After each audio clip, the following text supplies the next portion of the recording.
So in this video series, we are going to start a new series, which is the surface chemistry or like surface analytical techniques.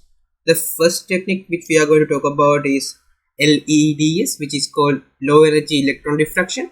Now, the application here is basically about analyzing the particular surface. Let's say we have a sample like this. It can be any sort of sample, right? Let's say this is a platinum. This is a platinum surface. Now what we have done is we have embedded some other materials like sulfur.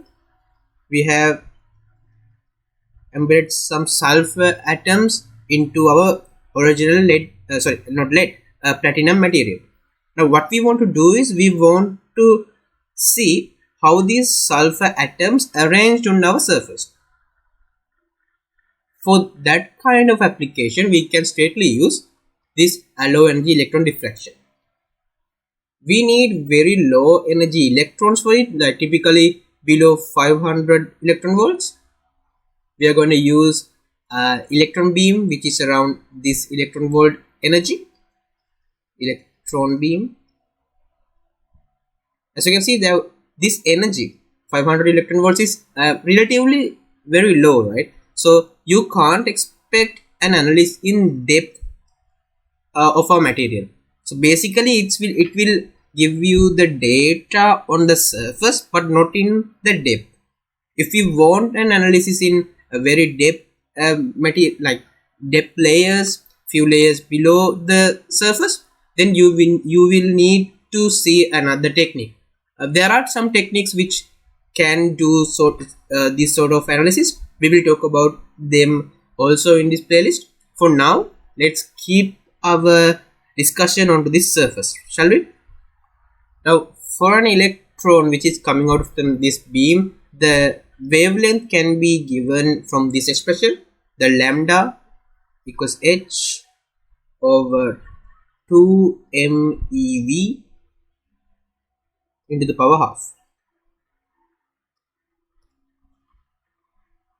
So this lambda is the wavelength of our electron. In this case, it's 500 wavelength, right? Not the energy. This is the lambda is the wavelength of our released electron. So let me write it down. So lambda is the wavelength of our electron.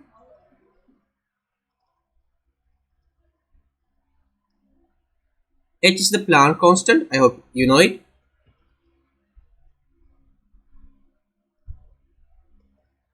This M is the mass of an electron. Since we are talking about an electron, we need to put the mass of an electron here. Now this E is the charge of the electron. Since we are talking like this is electron, right? Charge of the electron, because we are talking about an electron. And finally this V is the acceleration voltage.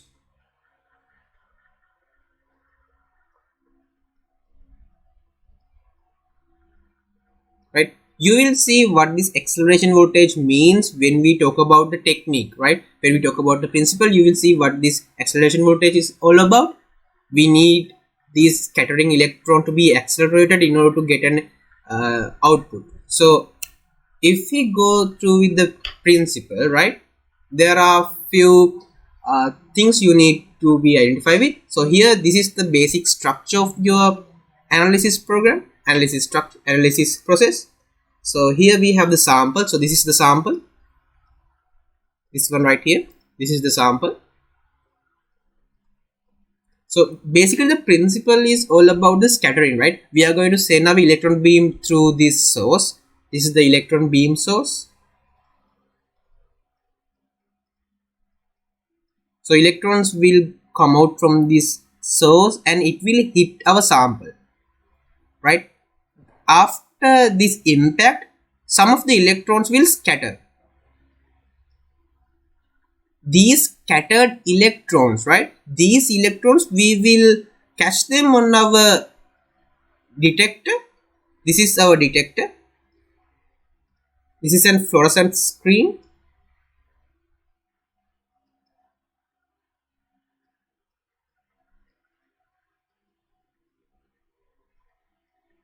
So we can catch these scattered electrons in this fluorescent screen, then we can have an output. Now there are a few things you need to be very careful about. After the impact of these electrons with our sample surface, not all the electrons are scattered into our desired properties, right? Many electrons, most of the electrons will scattered in inelastic way, right? What does this mean? This means your electrons loses energy upon the impact.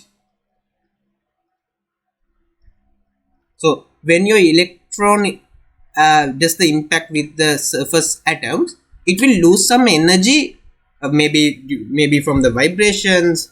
Likewise, it will lose some energy. In this case, the scattered electrons are inelastic. I hope I am pronouncing the word correctly. These electrons, right? These scattered electrons are no use for our analysis, because these scattered electrons, the electrons which have already lost some energy, they are not what we are expecting from, right? They are deviated from what we are expected value. So what happens is, if we consider these electrons, your peak will be much more broad, because they are deviated, right? Some electrons may have value around here, some may here, some may have the same energy, but they are deviated. So this is why we need to remove these inelastic electrons from coming into the fluorescent screen. What we are really focused about is elastic electrons.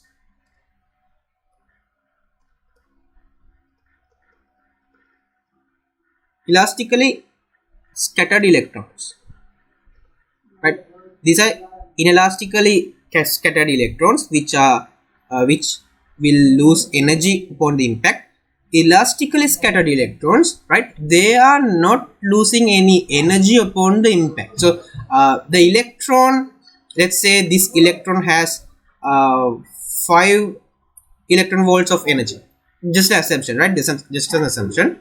So upon the impact, it will have 5 electrons of energy, and after the impact it will have the same energy. Only difference is the direction is changed.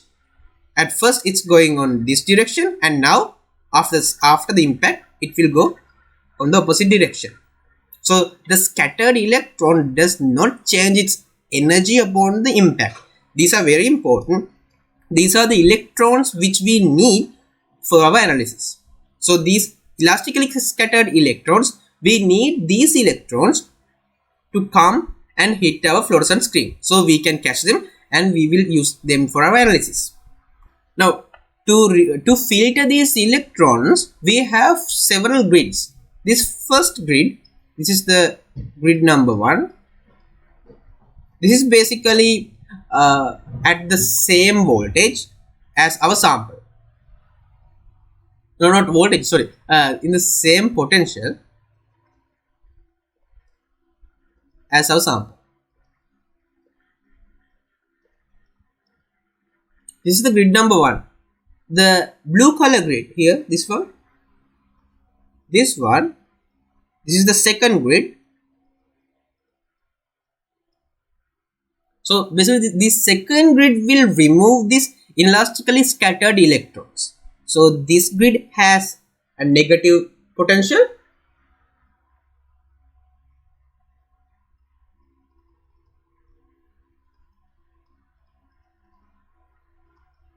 and it will remove, like it will filter out these inelastically scattered electrons before they are coming, they impact with our fluorescent screen.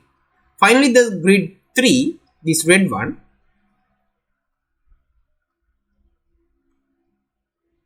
right, this is positively charged. It has positive potential, it has positive potential, and it will accelerate your elastically scattered electrons to your fluorescent screen. So this is the place where the acceleration will happen, right? The scattered electrons, the elastically scattered electrons which the electrons which have not loses its energy upon impact, they will get accelerated into our screen for the analysis. So this is basically the technique. Now let's see about the output, how we can analyze a particular data into a more detailed version.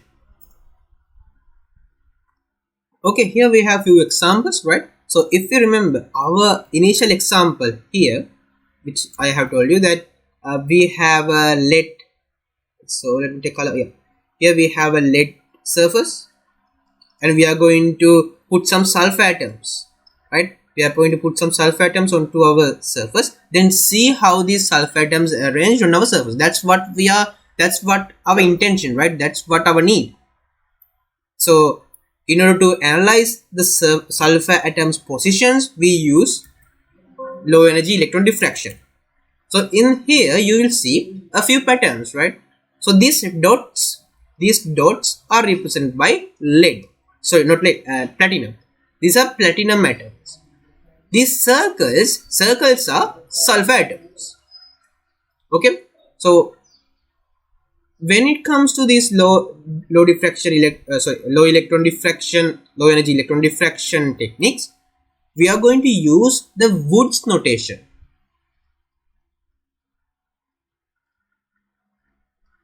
Wood's notation to represent the particular arrangement. Now there are few things here which some of you may get confused about, so I will try to explain at my best, because these surface analytical techniques, they are connected to many aspects like crystallography, the planes, reciprocal lattice structures. So we are going to talk about every bit of details about it in our separate videos. I will try my best to give you a full understanding about this technique, right? So first, here we don't have any sulfur atoms, right? We don't have any sulfur atoms. First of all, what we have to say to our viewer is what is this plane about? So this is a 2D plane. As you can see, this is not a 3D, right? This is 2D. This is one dimension and one dimension. This is 2D plane. So this is platinum, and the plane is 1001. Sorry, 100. So I'm not going to talk about these planes here because it's a separate topic. I may have a video about it, so I will put the link here so you can watch it if you need to know more about it. Otherwise, this particular plane has a very little effect on our analysis. So just think it as a type of a plane, right? This is type of a plane.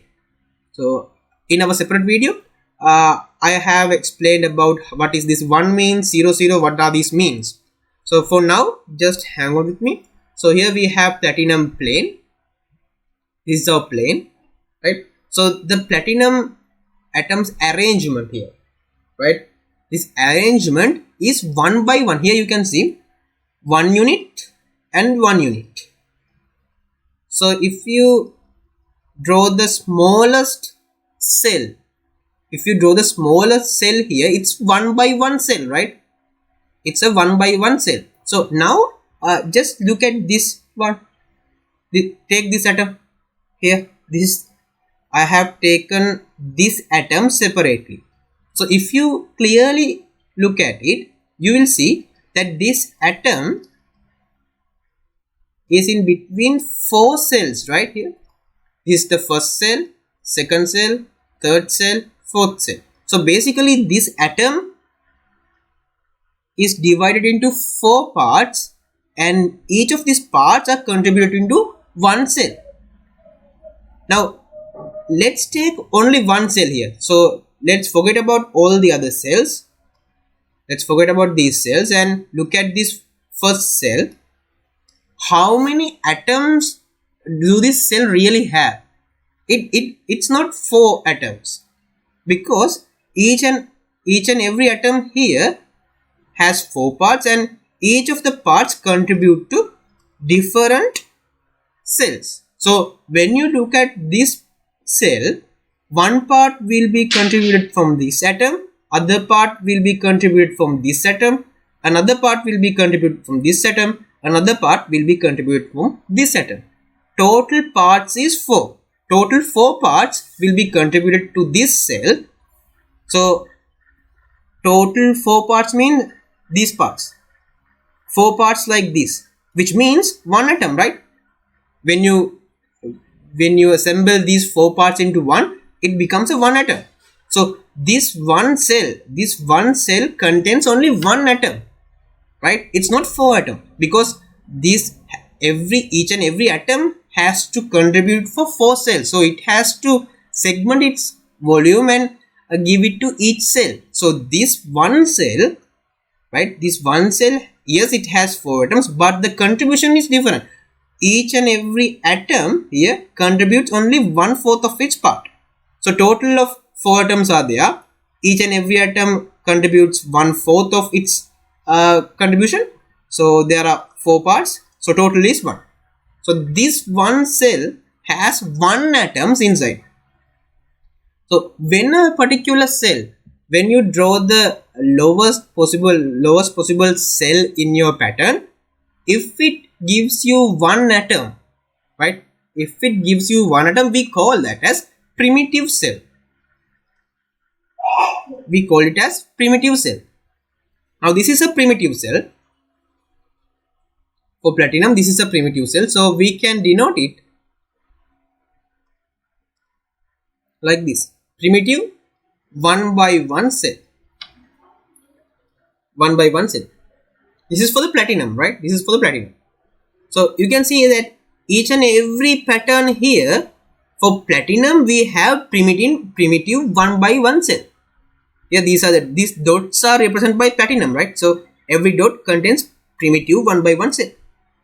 Now let's move on to the next one, this one. So here you can see the sulfur atoms are also in this position, but it's on the same arrangement as your platinum. So how we represent this, how we denote this structure? First you need to mention the plane, and then you need to mention the primitive cell, or like the cell you have in this structure. So we are interested on the sulfur atoms, right? We are interested on the sulfur atoms. So in this case we write primitive 1 by 1 cell.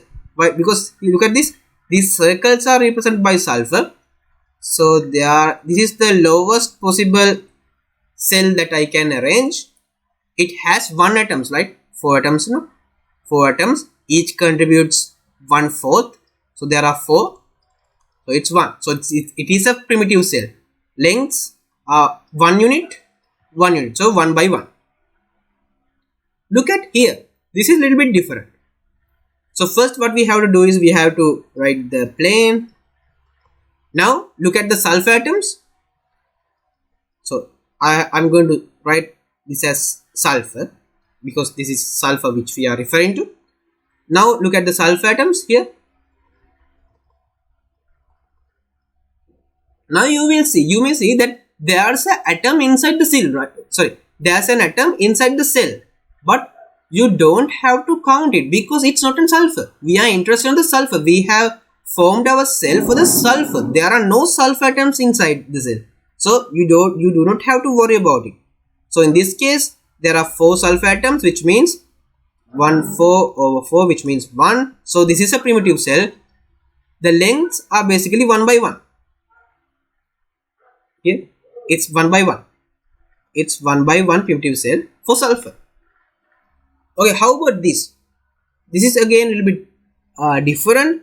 Let's draw the lowest possible cell we can draw. This is the lowest possible cell we can draw, right? So this is a primitive cell, right? There are 4 atoms inside for the sulfur. So this is a primitive cell. So I'm going to write platinum 100. So this is a primitive cell. This is a primitive cell. So it's P. It's not 1 by 1, right? It's not 1 by 1. This is not 1 by 1. It's 2 by 1. Here, 2 here, and 1 here. So it's 2 by 1. Because it's 2 units, right? Here 1 unit, 1 unit. It's 2 units. And finally here, let's try to draw the lowest possible cell here. This is the topmost possible cell. Now you can see this is not a primitive cell. This is not a primitive cell. Why? When you look at the sulfur atoms, there are more than one atoms inside. These four atoms contribute for the one atom, and there is also already a one atom inside. So it's basically two atoms for each cell. So this is not a primitive cell. So how we are going to do it? We are going to platinum 100, and this is not a primitive cell. We wrote it as C. This is 2 by 2, 2 units and 2 units, 2 by 2. So these are centered structures. That's why we have used C, because there's an atom in the center. These are centered structures. A primitive cell, the primitive cell means your cell has only one atom. So in this case, I hope you get the idea, right? Yes, there are 4 atoms, but each atom is contributed from 1/4 to each of the cell. So that's why when you have 4 atoms, it becomes only one atom. So I hope you have some sort of idea about this. So there are a few things we need to discuss, like a matrix notation, few examples maybe. So we will discuss in our when we continue with our playlist. So first let's talk about the main analytical techniques, and then we will talk about the whole questions.